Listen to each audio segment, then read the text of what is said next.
Well, Susan Lindauer is a journalist and author specialising on American interventions. She's joining us now from Washington, D.C. Very good evening to you from Moscow. The CIA is reported to be out there already, isn't it, getting reconnaissance and, crucially, helping to train the opposition troops. Now, how does that all tie in with the original goal of humanitarian efforts, then? Well, I have never believed this was a humanitarian endeavor. I was also the U.S. asset covering Libya at the United Nations for 9 years, from 1995 until 2003. And I know these people very well. Gaddafi will never step down. He's a fighter to the end, and it seems extraordinary that the opposition forces, while they are losing the war, would try to dictate the terms of surrender to the party that's winning, which is Gaddafi. Once again, we see that the United Nations is on the wrong side of the conflict. What do you make of these negotiations we're hearing about maybe in Britain, that he's maybe trying to negotiate some early settlement so that he can go quietly? Do you think there's any mileage in that, then?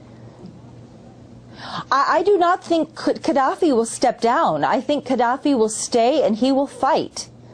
And I think that, again, the United Nations has jumped into this conflict before they understood who they were teaming up with. They did not understand anything about this opposition force. The opposition force is not highly motivated. They may be passionate in their politics, but they are not highly organized on the battlefield. Essentially, you're going to have a ground war to remove Gaddafi. OK, I'm taking what you're saying there, Susan, but why would you go into this blindly, then? I'm sorry? I take in what you're saying there, but why would the coalition forces go into this blindly without having thought it through, as you say? This was very badly done. I will tell you that because of my knowledge of the Lockerbie issue, last summer we began to hear some very interesting gossip about Gaddafi.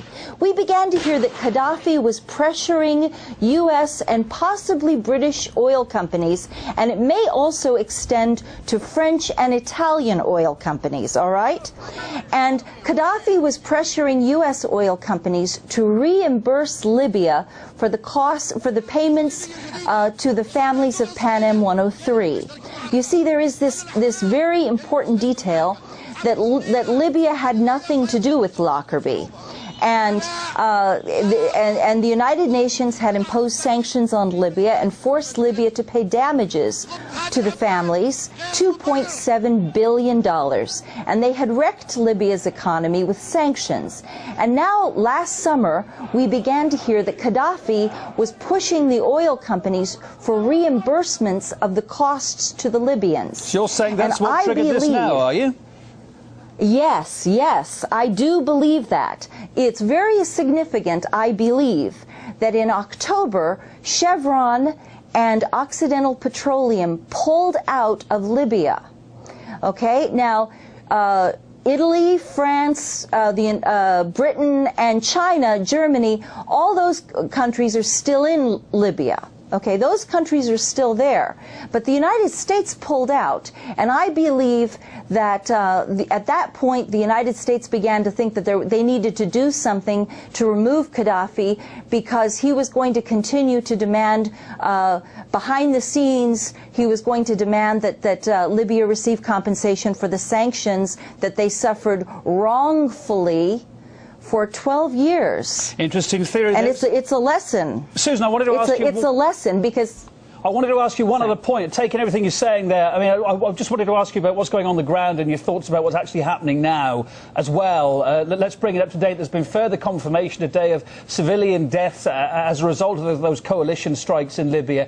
Let's imagine every detail of this operation is eventually made public, just like we saw with Afghanistan and the Iraq WikiLeaks.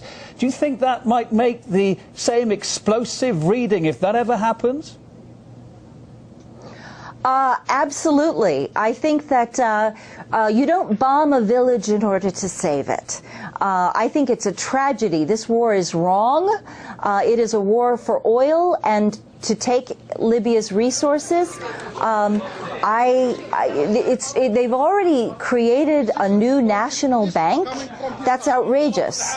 Clearly, this has been on the drawing board for a long time, and these people have no trouble, no mercy for the Libyan people. Anyone who cared about the Libyan people would stop immediately. All right, Susan Lindau, thanks for being on the programme. Interesting to have your views, journalist and author as you are, joining us from Washington, D.C.